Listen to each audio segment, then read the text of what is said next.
নমস্কার বন্ধুরা। তো চলো আজ আমি চলে এসেছি আমতা রসপুরের মেলায়।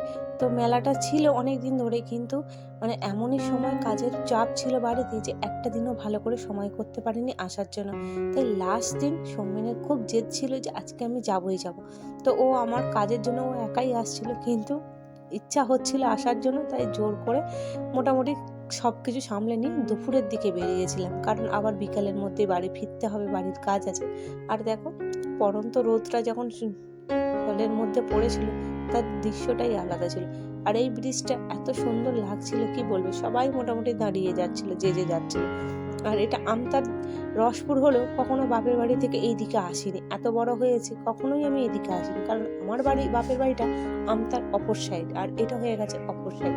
তো যার কারণে কোনদিন আসা হয়নি। তো চলো, আমিও কোনদিন এই রসপুরের মেলা দেখিনি, তো আজকে আমি বরের জন্য প্রথম দেখতে আসছি। তো আমারও মনের মধ্যে একটু আনন্দ হচ্ছে যে কি মেলা হয় জানি না। তো চলো, দেখতে দেখতে গ্রাম্য পরিবেশের মধ্যে দিয়ে চলে এলাম। তো চলে আসার পর এখানে একটা পার্কিং লট করা হয়েছে বিশাল বড় এরিয়া নিয়ে, আর মেলাটাও হয়েছে বিশাল বড় জায়গা নিয়ে। তো পার্কিং লটে এসে পার্কিং লটটাই যেন আমাদের সব থেকে ভালো লেগে গেছে। এত সুন্দর একটা পরিবেশ, এত সুন্দর খোলামেলা জায়গা, আর গাড়ি রাখারও খুবই ব্যবস্থা ভালো, কোনো কিছুরই অসুবিধা হবে না। আর আমরা যেহেতু এসেছি একদম দুপুর, প্রায় 2:30-3টের কাছাকাছি এখানে পৌঁছে গেছি। তো যার কারণে অতটাও মেলাতে ভিড় ছিল না, কারণ সেই দুপুরবেলা দেখবে মেলার তলায় অতটা ভিড় হয় না, হয় একটু বিকাল থেকে। আর ঢোকার পরে এই গাছগুলো আমি দেখে অবাক হয়ে গেছি। বলছি এই গাছগুলো যে এরকম জলে রাখলেই নাকি এইরকম গাছ হয়ে যাবে। তো সৌমেনকে বললাম 2-1টা নেওয়ার জন্য। প্রথমে তো হ্যাঁ বললো, তারপর আবার কি মন গেল, নিল না। আর এইগুলো সেই মোমের মতো, যেগুলো জলে দিলেই সুন্দরভাবে ফুলে ওঠে। তো মেলা তলায় এলে কত কিছুই না দেখতে পাবো। আর এগুলো হচ্ছে হস্তশিল্পের মতো মেলা। তো এখানে দেখো, আমার ননী গোপালের জন্য কত রকমের সোয়েটার বিক্রি হচ্ছিল, কিন্তু সোয়েটারগুলো না একটাও ননির গায়ে পেলাম না, দুর্ভাগ্যে, কপালেটে। আর এখানে দেখো হাতের কাজগুলো কত সুন্দর দিয়েছে। যেহেতু এটা হস্তশিল্পের মেলা, তাই কৃষি মেলাও বলতে পারো। তো এখানে সমস্ত কিছুটাই তুলে ধরা হয়েছে, ছাত্রছাত্রীদের যেভাবে প্রদর্শন ওরা করেছে সেইভাবে। আর এখানে অনেক রকমের জামা কাপড় হাতে তৈরি করা, হাতে সেলাই করে যেগুলো তৈরি করে সেই রকম, তো অনেক কিছু হাতে বানানো জুয়েলারি সেট, সব কিছুটাই বিক্রি হচ্ছে, কিন্তু দামটাও মোটামুটি কমের মধ্যেও আছে, যে একদম অনেক কিছু দাম না। তাই এসেছি, অনেক কিছুই পছন্দ হচ্ছে, কিন্তু কি করব, আমার বরটা তো আবার অন্য ধরন, হট করে তো কিনে দেবে না। ওর যেটা ভালো লাগবে সেটা তোমার ভালো হতেও পারে, নাও পারে। তো আমার এখানে না একটা দুটো জিনিস পছন্দ হয়েছিল, কিন্তু আমাকে দিল না কিনে। কি করবো, এই ঘুরে ঘুরে দেখেই চলে এলাম। তো অবশেষে একটা কিছু নিয়েছিলাম, তো সেটা না তোমাদেরকে অন্য সময় দেখাবো যে কি নিয়েছিলাম।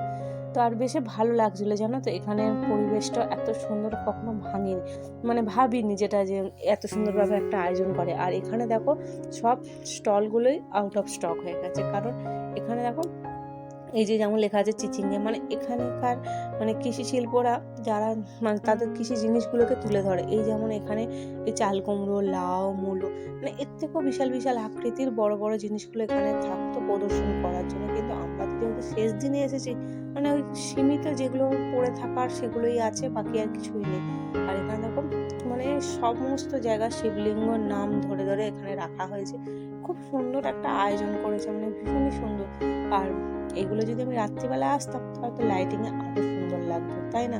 তো ওখানে দেখো, আজকে মনে হচ্ছে রাত্রে সন্ধ্যার সময় কোনো একটা অনুষ্ঠান আছে, তো তার জন্য অ্যানাউন্সমেন্ট হচ্ছে, আর তার জন্যই সমস্ত কিছু আয়োজন করা হচ্ছে। আর কত বড় দেখতে পেয়েছো ভেতরের প্যান্ডেলটা! আমি তো দেখেই অবাক হয়ে গেছি, বিশাল বড় এরিয়া নিয়ে হয়েছে।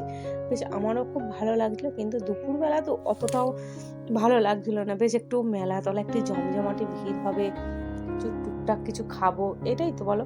আর দুপুরবেলা ভাত খেয়েই চলে এসেছি বরের সঙ্গে। এই যে, আর এখানে দেখো সব রকমের জন্তুদের নাম দেওয়া আছে, কোনটা শিয়াল, কুকুর, সমস্ত কিছু নাম বলতে পারবো না, কারণ আমিও অতটা বুঝতে পারছিলাম না, ছোট ছোট লেখা তো বুঝতে পারছিলাম না।